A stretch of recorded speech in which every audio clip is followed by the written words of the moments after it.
Simple and టేస్టీగా street స్టైల్‌లో జిలేబీని ఏ విధంగా ప్రిపేర్ చేయాలో చూద్దాం.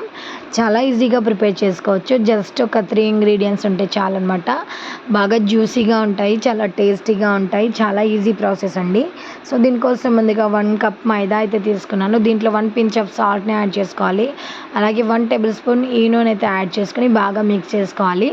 సో, దీనికి తగ్గట్టు వాటర్‌ని యాడ్ చేసుకోవాలి. 1 టేబుల్ స్పూన్ ఘీని కూడా యాడ్ చేసుకోవాలన్నమాట. ఒకసారి మిక్స్ చేసుకున్న తర్వాత మనం ఎంతైతే పిండి తీసుకున్నామో అంత వాటర్‌ని యాడ్ చేసుకొని, సో, ఇదైతే దోస బ్యాటర్ ఏ విధంగా ఉంటదో ఆ విధంగా అయితే మిక్స్ చేసి పక్కకు పెట్టుకోవాలన్నమాట. ఇప్పుడు ఒక బౌల్‌లో 1 ½ కప్ షుగర్‌ని యాడ్ చేసుకొని, దాంట్లో హాఫ్ కప్ వాటర్‌ని యాడ్ చేసుకున్న తర్వాత, సో, కన్సిస్టెన్సీ అనేది ఈ విధంగా ఉండాలన్నమాట. కొంచెం తీగపాకం లాంటిది రాగానే దాన్ని మనం స్లో చేసేసి దాంట్లో కొంచెం లెమన్ అనేది స్క్వీజ్ చేసి పక్కకు పెట్టుకోవాలి.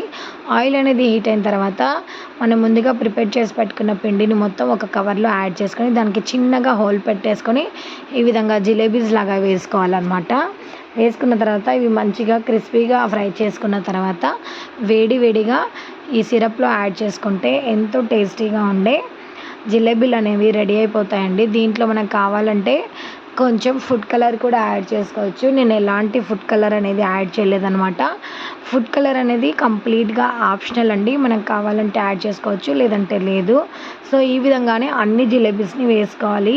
సో, ఈ షుగర్ సిరప్‌ని సో, అది కొంచెం అబ్జర్వ్ అయ్యేంత వరకు కాసేపు పెట్టుకుంటే సరిపోతుందన్నమాట. చాలా ఈజీగా ప్రిపేర్ చేసుకోవచ్చు. నేను కలర్ వేయకపోయినా కూడా ఎంత బాగున్నాయో చూడండి.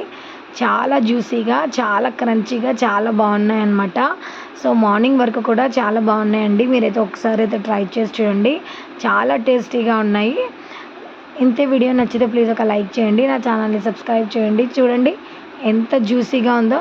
సిరప్ అనేది లోపలి వరకు పోయింది. చాలా అంటే చాలా టేస్టీగా ఉన్నాయి. మా పిల్లలకి కూడా చాలా బాగా నచ్చిందనమాట.